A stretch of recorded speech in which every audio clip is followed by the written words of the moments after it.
और सीधे आप बात करौली से खबर की, जहां पर प्रसिद्ध कैला देवी मेले को ध्यान में रखते हुए प्रशासन ने अतिक्रमण हटाने की मुहिम तेज कर दी और इसी क्रम में अस्थायी अतिक्रमण हटाने की कार्रवाई की जा रही है। मैगजीन से लेकर मासलपुर चुंगी तक अभियान चलाया जा रहा है और जहां 3 अलग अलग टीमें गठित कर अतिक्रमण हटाने की कार्रवाई की जा रही है। वहीं नगर परिषद की कार्रवाई को लेकर इस दौरान दुकानदार और लोगों ने पुलिस प्रशासन पर गलत कार्रवाई के आरोप लगाए हैं।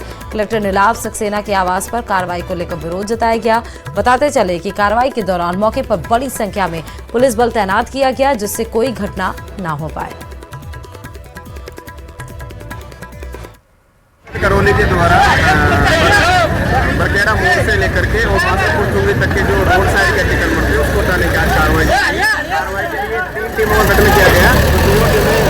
पुलिस आपके साथ में अतिक्रमण अस्थायी रूप से जो रोड सीमा में आ रहे हैं उनको हटाने का करौली डिस्ट्रिक्ट हेडक्वार्टर पर जो अतिक्रमण के लिए कार्रवाई की है, श्रीमान जिला कलेक्टर महोदय के निर्देशानुसार कैला देवी के मेले में यात्रियों का सुविधा न हो, इसके लिए जो रोड के दोनों तरफ मेन रोड है मासलपुर चुंगी से मैगजीन तक नगर परिषद क्षेत्र में जो आता है, उस पर दोनों साइड 3 शेड जो अस्थायी अतिक्रमण कर रखे, 3 शेड वगैरह या खोखा लगा के या कोई खड़ी लगा के इस तरह के अतिक्रमण को हटाया जाएगा। और ये 3 टीमों द्वारा कार्रवाई की जा रही है। एक मैगजीन से टैक्सीजन तक, टैक्सीजन से गुलाबबाग और गुलाबबाग से मासलपुर चुंगी तक आज जो कार्रवाई की जा रही है। तारीख को इन्होंने ऑर्डर निकाले, हमने भी पदभार ग्रहण किया, उससे काफ़ी पहले ऑर्डर निकल चुकी थी। मेरी अभी कलेक्टर साहब से बात हुई, कलेक्टर साहब से बात हुई तो उसमें 3 सेटों को हटाने की बात थी जो अतिक्रमण में है, जो अपनी खुद की जगह लीगल जगह पर कई जैसे ये छन्नू जी की लीगल जगह है उसमें से हटाने की बात हो रही है। जो अतिक्रमण कर रखा है उस जगह से 3 सेट हटाने की बात थी। दूसरी चीज़ अभी मैंने कलेक्टर साहब से ही बात हुई सभी के बीच में कि जो सीढ़ियाँ बनी हुई हैं वो कोई भी नहीं तोड़ी जाएंगी, लेकिन मुझे बड़ा दुख के साथ कहना पड़ रहा है। और सीधे अब बात टोंक जिले के खबर की, जहां पर मालपुरा में हिंदू समरसता मंच से जुड़ी महिलाएं सड़कों पर उतर आई हैं। महिलाओं ने लिव इन रिलेशनशिप पर सुप्रीम कोर्ट की कानूनी मान्यता का जोरदार विरोध किया है। महिलाओं ने भारतीय संस्कृति की रक्षा करने की बात करते हुए इस तरह के कानून की मान्यता के खिलाफ आंदोलन का आगाज किया। दरअसल आधुनिकीकरण के नाम पर देश में लिव इन रिलेशनशिप को बढ़ावा देने के विरोध में हिंदू समरसता मंच और मालपुरा के विभिन्न महिला संगठनों ने प्रधानमंत्री के नाम ज्ञापन सौंपा। महिलाओं ने महेश सेवा सदन से एसडीएम कार्यालय तक बैनर हाथों में लेकर पैदल मार्च निकाला और पश्चिमी सभ्यता के खिलाफ जमकर नारे लगाए। महिलाओं ने लिव इन रिलेशनशिप को अवैध घोषित करने की मांग की। साथ ही महिलाओं ने चेतावनी दी कि अगर सरकार ने उचित कदम नहीं उठाए तो 28 मार्च को बड़े पैमाने पर विरोध प्रदर्शन की शुरुआत होगी। बात की है और देश के प्रधानमंत्री और मुख्यमंत्री जी को इस चीज़ से कोशिश की है हमने उन्हें बताने की और जगाने की कि एक नया कानून इस पर बनाया जाना चाहिए जो हमारी अस्मिता, खासतौर से महिलाओं की अस्मिता और इज्जत के खिलाफ है। हम एक तरफ स्त्री के मोरल की बात करते हैं और दूसरी तरफ हम लिव इन रिलेशनशिप जैसे भद्दे कानून जो हमारी आध्यात्मिक संस्कृति, हमारी आध्यात्मिक मान्यता है, हमारी भारतीय संस्कृति पर सीधा कुठाराघात है। मुख्यमंत्री जी से और माननीय उच्चतम न्यायालय से भी ये चाहते हैं कि इस कानून को बंद किया जाए, लिविंग रिलेशनशिप बिल्कुल बंद हो। ये भारतीय संस्कृति, हमारे समाज, हिंदू समाज, भारतीय संस्कृति और हमारे जो वर्षों से चली आ रही जो भारतीय संस्कृति है जिसमें 7 पैरों को महत्व दिया जाता है, तो हम चाहते हैं कि हमारा देश उसी नारी के गौरव सम्मान से देखा जाए, न कि लिविंग रिलेशनशिप में रहने वाली। और इधर अजमेर विकास प्राधिकरण ने प्राइवेट डॉक्टर कुलदीप शर्मा का मकान तोड़ने के मामले में डीएम के निर्देश पर एडीएम सिटी की अध्यक्षता में जांच कमेटी बना दी गई है। कमेटी 3 दिन के अंदर मामले पर रिपोर्ट सौंपेगी। बता दें कि डॉक्टर का मकान तोड़ने के विरोध में निजी डॉक्टर्स ने विरोध प्रदर्शन किया। ब्राह्मण समाज ने इस विरोध प्रदर्शन को समर्थन दिया। भारी संख्या में लोग कलेक्ट्रेट पर पहुंचे और मारपीट के दोषियों और मकान तोड़ने की कार्रवाई का आदेश देने वाले अधिकारियों पर एक्शन की मांग की है। इस घटना के बाद से ही डॉक्टर एसोसिएशन ब्राह्मण समाज प्रदर्शन कर रहा है।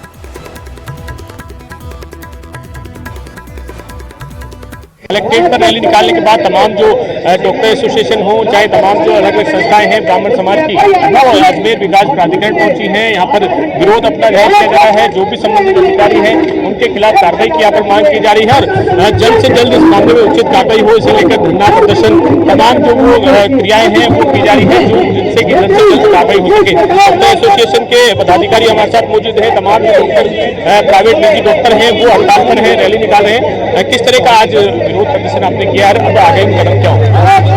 कल जो डॉक्टर कुलदीप शर्मा के साथ जो इन्होंने अनैतिक रूप से, इलीगल रूप से जो कार्रवाई करी है, उसके विरोध में आज हम सब यहाँ इकट्ठे हुए हैं। हमने कल भी कलेक्टर साहब से वार्ता करी थी, लेकिन उनसे संतोषप्रद जवाब नहीं मिला। आज फिर हमने कलेक्टर साहब को ज्ञापन दिया है। हम सब लोग आज पूरे प्राइवेट मेडिकल प्रैक्टिशनर सोसाइटी के सभी संस्थान आज बंद हैं। आज हम सब स्ट्राइक पे हैं। अजमेर की जितनी भी प्राइवेट मेडिकल संस्थाएं हैं, सबों ने अपना काम बंद करके यहाँ सब इकट्ठा हुए हैं और कलेक्टर साहब कहा कि अगर जब तक दोषियों के जरूर कार्रवाई नहीं की जाएगी, डीसी और जो इंजीनियर जिसने ये बुरा किया उसका सस्पेंड नहीं किया जाएगा और डॉक्टर कुलदीप शर्मा को जब तक उनका जो नुकसान हुआ है, जो उनको मानसिक सामाजिक शराब, उसका कंपनसेशन नहीं किया जाएगा, जब तक इस आंदोलन को रखा जाएगा। आज हमने ज्ञापन दिया है। कलेक्टर साहब कल तक जो भी उसमें निर्णय लेंगे, नहीं तो हम 2 दिन बाद इस आंदोलन को बहुत उग्र रूप में चलाएंगे। और चलिए अब बात सवाई माधोपुर के खबर की करते हैं, जहां पर पुराने शहर में हनुमान डोंगरी के गलता मंदिर के पास खेत पर काम करने के दौरान लेपर्ड ने एक किसान पर हमला कर दिया। लेपर्ड का आतंक यहां पर देखने को मिला। हमले के दौरान किसान रतन सैनी घायल हो गया, जिसे जिला अस्पताल में भर्ती करवाया गया। घायल किसान रतन के मुताबिक खेत में पानी देने के लिए वो गया था और इसी दौरान लेपर्ड ने उस पर हमला कर दिया। आसपास के खेतों में मौजूद लोगों ने हल्ला मचाकर लेपर्ड को भगाया। इधर वन कर्मियों के द्वारा हमलावर लेपर्ड की मॉनिटरिंग और ट्रैकिंग दोनों की जा रही है। बाड़ी के अंदर ही हुई हमारी। कौन सी जगह? ये अंसारी महल्ला गलता रोड, हनुमान डोंगरी। किसने हमला किया? ये टाइगर ने। टाइगर ने कितनी देर पहले किया? 9 बजे। कहाँ पर हमला किया? गर्दन पे पकड़ लिया मुंडे से तो, और हाथों में पंजे उगाड़ दी थे। तो क्या लेने गए थे आप बाड़ी में? पानी चलाने जा रहा था मैं, जो एकदम से वहां पर से कट गया, आके भग लिया होता। सवाई माधोपुर में नवरात्र से पहले एक अद्भुत नजारा देखने को मिला। यहाँ मां शेरावाली के दरबार में उनका वाहन बैठा हुआ नजर आया। दरअसल रणथंभौर त्रिनेत्र गणेश मंदिर मार्ग के सिंह द्वार पर बाघिन सुल्ताना का शावक आ गया। ये शावक यहाँ माता मंदिर की मुंडेर पर जा पहुंचा। इस दौरान शावक ने पहले मां शेरावाली की प्रतिमा को निहारा और इसके बाद मुंडेर पर बैठ गया। बाघ थोड़ी देर तक मंदिर की दीवार पर बैठा सुस्ताता रहा और इसके बाद जंगल में चला गया। तो माता के मंदिर में उनका वाहन शेर बाघ कैसे पहुंचा, आप देखिए कि पहले तो वो मंदिर को निहारता है, उसके बाद माता का जो मंदिर बना होता है उस पर जाकर थोड़ी देर के लिए विश्राम करने लगता है और उसके बाद बिना किसी को डिस्टर्ब किए वो चुपचाप जंगल में चला जाता है। उस दरमियान जो वनकर्मी होते हैं या जो पर्यटक होते हैं वो अपने मोबाइल में इस पूरे नज़ारे को कैद कर लेते हैं।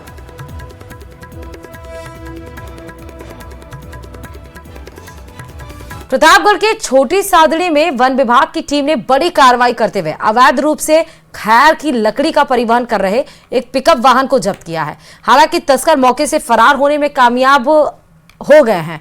रेंजर ने बताया कि मुखबिर से सूचना मिली थी कि खैर की लकड़ी से बनी एक पिकअप वाहन अवैध रूप से परिवहन कर रही है। सूचना के आधार पर टीम ने संदिग्ध वाहन को रोकने का प्रयास किया, लेकिन तस्करों ने वाहन की गति बढ़ा दी और भगाने लगे। वन विभाग की टीम ने तत्परता दिखाते हुए उनका पीछा किया और पिकअप को पकड़ लिया, लेकिन तस्करों के फरार होने से उनकी पहचान के प्रयास अभी भी जारी हैं। बता दें कि वन विभाग ने वाहन को जब्त कर कानूनी कार्रवाई शुरू कर दी है। रेंजर ने बताया कि अवैध लकड़ी कटाई और तस्करी के खिलाफ अभियान तेज किया गया और भविष्य में ऐसी गतिविधियों पर सख्त नजर भी रखी जाएगी।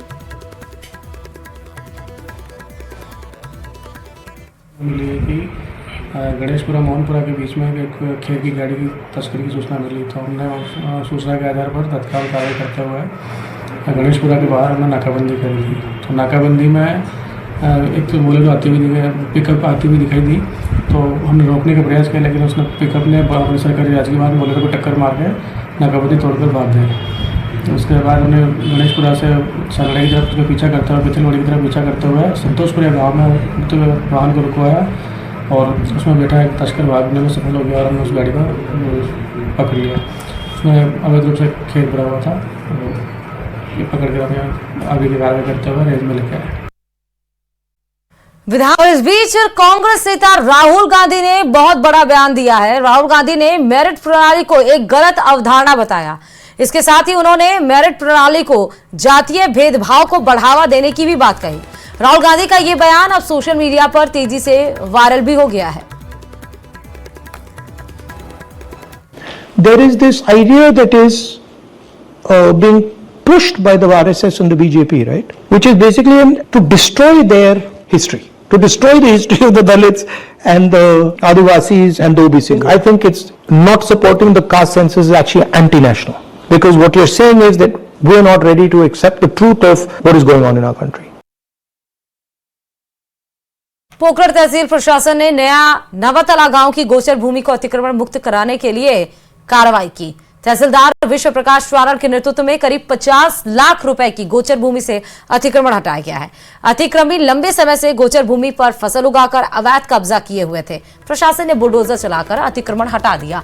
जहां लंबे समय से गोचर भूमि पर अतिक्रमण की शिकायतें मिल रही थी, तो यही वो गोचर भूमि है। 50 लाख की जमीन से अतिक्रमण हटाया गया है।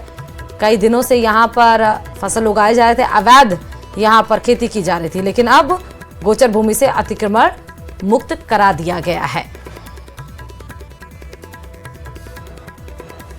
तो तहसीलदार के नेतृत्व में ये पूरा अतिक्रमण हटाया गया। 50 लाख की जमीन से अतिक्रमण हटाया गया। बुलडोजर की कार्रवाई आपको देखने को मिली है। दरअसल यहाँ पर बताया जा रहा था कि लगातार यहाँ पर अवैध जो फसलें थी उगाई जा रही थी, अवैध यहाँ पर कब्जा किया गया था और गोचर भूमि पर फसल उगाकर यहाँ पर खेती भी की जा रही थी। कई दिनों से इसकी शिकायत मिल रही थी, लेकिन अब वो समय आ गया जब शिकायतों का निस्तारण हुआ और पीला पंजा चलाकर गोचर भूमि को अतिक्रमण मुक्त कराया गया।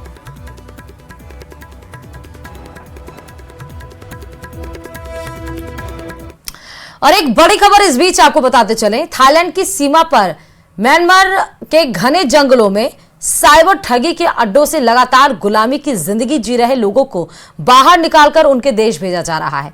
पिछले 10 और 11 मार्च को 2 चरणों में 540 भारतीयों को भी वापस देश लाया गया है। इनमें से 25 से 30 युवा राजस्थान के हैं। वहीं अभी तक 9 युवा ऐसे सामने आए हैं जो शेखावटी के झुंझुनू जिले से हैं। म्यांमार की साइबर ठगी की गुलामी से बाहर निकलकर अपने घर लौटे युवा आज भी दहशत में हैं, जिन्होंने बताया कि उन्हें कैसे एक लड़की बनाकर अमेरिकन और यूरोपियन देशों के लोगों से चैट करवाया जाता था और बाद में चाइनीज और ताइवानी लोग ठगी करते थे। बैंकॉक गए थे थाईलैंड के लिए, जो कि खुद काम के लिए गए थे। खुद अपना कमाने के लिए पैसा होटल काम के लिए बताया गया था। हम खुद ऑनलाइन सर्च मार के जॉब पे गए थे, ऑनलाइन के माध्यम से, सोशल मीडिया के माध्यम से। तो आ जाने के बाद एक थर्ड पर्सन हमारे पास लेने के लिए आया था, जो लेने के बाद में हमको डाइवर्ट कर दिया गलत जगह पर। और गलत जगह डाइवर्ट करने के बाद वहाँ पे बोल भी सकते थे, क्योंकि वो जगह ऐसी थी जहाँ पे कोई न सुनने वाला था और न बोल सकते थे, क्योंकि उनके पास तो पूरा सिस्टम था। और जिससे हम गए तो उन्होंने रास्ते में खाना वाना हमको खिलाया। उसके बाद हमको दूर दूर तक काफी लंबा समय तक ले गया। हमको जहाँ बोल नहीं सकते थे, रात ज्यादा काफी हो गई थी, पहाड़ी इलाका था जहाँ से हम बोल नहीं सकते थे। हमने ऑब्जेक्शन भी किया मगर उन्होंने सुनवाई नहीं की। और फिर उनके आगे उनके लोग थे, तो वहाँ पे हमें ज्यादा डर लगा कि अब क्या करें, तो ऑप्शन ही नहीं बोलने का। अगर पूर्व सीएम अशोक गहलोत भरतपुर के दौरे पर हैं। इस दौरान जयपुर से भरतपुर जाते वक्त वो कुछ देर के लिए दौसा के लालसोट बाईपास के पास रुक गए, जहां कांग्रेस कार्यकर्ताओं ने उनका जोरदार स्वागत किया। और इस दौरान मीडिया से बात करते हुए उन्होंने बीजेपी सरकार पर हमला बोला और कहा कि प्रदेश में हालात बड़े गंभीर हैं।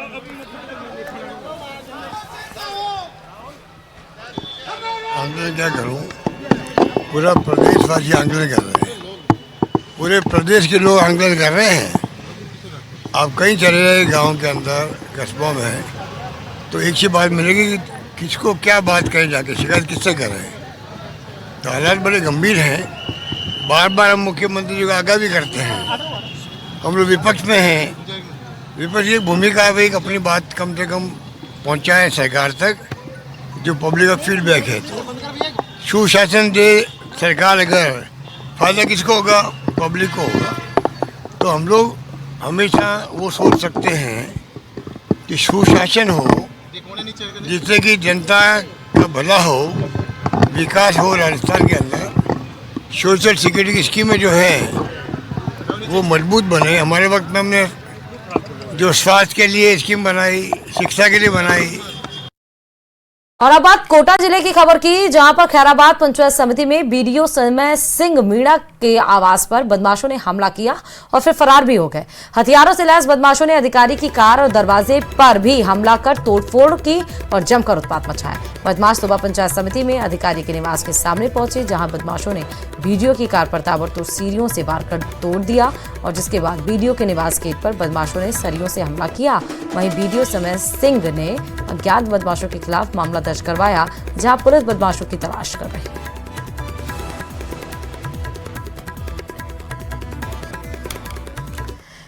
राजसमंद की भीम में अतिक्रमण के खिलाफ कार्रवाई कर अधिकारियों को विधायक हरि सिंह के भतीजे के सामने झुकना पड़ा। अतिक्रमण हटाने पहुंचे अधिकारियों के सामने विधायक के भतीजे मदन सिंह के विरोध के बाद अतिक्रमण हटाने की कार्रवाई को रोकना पड़ा। दरअसल विधायक का भतीजा जेसीबी के सामने खड़ा हो गया और इस दौरान एसडीएम और पुलिस उपाधीक्षक भी बेबस नजर आए, जिसका वीडियो अब सोशल मीडिया पर तेजी से वायरल हो रहा है।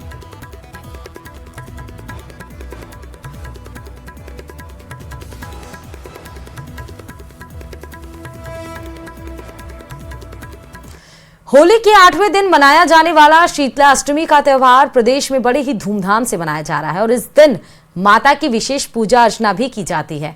चैत्र मास की सप्तमी और अष्टमी तिथि पर यह पर्व मनाया जाता है। सुबह से ही बड़ी संख्या में महिलाओं ने विधि विधान से शीतला माता का पूजन कर ठंडे पकवानों का भोग भी अर्पित किया है। आप भी देखिए इसी पर यह रिपोर्ट।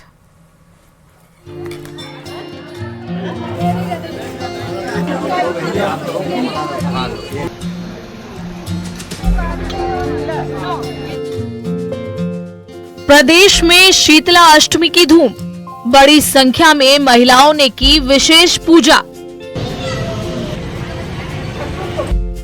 शीतला माता को अर्पित किए ठंडे पकवान।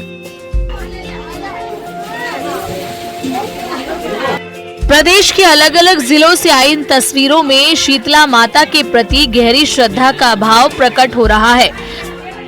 होली के 8वें दिन मनाया जाने वाला शीतला अष्टमी का त्योहार धूमधाम से मनाया जा रहा है।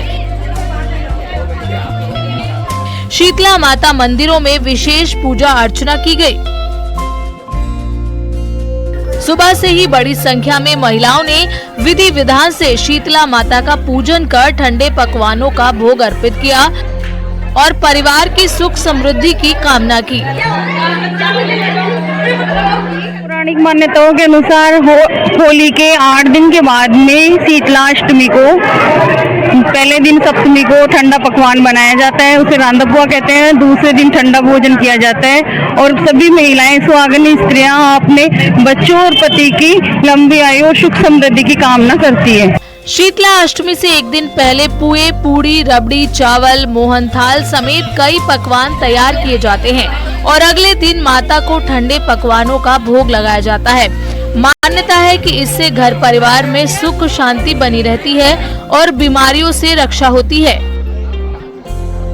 अजमेर के कालाबाग स्थित मंदिर में हम मौजूद हैं, जहां पर आप देखेंगे बड़ी संख्या में जो अजमेर निवासी हैं या फिर आसपास के गांव के लोग हैं वो यहां पर माता को ठंडे व्यंजनों का भोग लगाने पहुंचे हैं और आशीर्वाद लेने यहां पर पहुंचे हैं कि परिवार में सुख शांति और बच्चों की जो तरक्की हो या फिर उनके स्वास्थ्य को लेकर जो है मनोकामना मांगी जा रही है। कड़ी सुरक्षा को लेकर ये बीच में जो है तमाम जो लोग हैं यहाँ पर पहुँच रहे हैं और ठंडा पानी यहाँ पर जो है माता जी को चढ़ाने का परंपरा है, इसी को ध्यान में रखते हुए तमाम जो लोग हैं वो यहाँ पर पहुँचे हैं। और मान्यता है कि शीतला माता की पूजा अर्चना से घर में सुख शांति बनी रहती है और बीमारियों से रक्षा होती है। पूजा के दौरान महिलाएं शीतला माता की कथा सुनती हैं और भक्ति गीत गाकर अपनी श्रद्धा प्रकट करती हैं। स्वास्थ्य अच्छा रहे, घर में सुख शांति रहे, और क्या चाहिए। माता जी से हमने यही मांगा है और कहानियां सुन रहे हैं अभी माता जी की। घर और परिवार की सुख शांति, धनधान्य से बेटे पोते सब खुशी रहे, सब धन का लक्ष्मी का भंडार बना रहे, सबका सुहाग भाग बना रहे और मातेश्वरी सबके ऊपर सुख शांति रखे। मान्यता है कि इस व्रत से बच्चों को चेचक जैसी बीमारियों से बचाव मिलता है, वहीं गायों को भी अलग अलग बीमारियों से राहत मिलती है। परिवार की सुख शांति और बीमारियों से बचाव के लिए हर साल महिलाएं पूरे श्रद्धा भाव से शीतला माता की पूजा अर्चना करती हैं और माता को ठंडे पकवानों का भोग लगाती हैं। ऐसे में उनका उत्साह देखते ही बनता है। Bureau report, news 18 Rajasthan.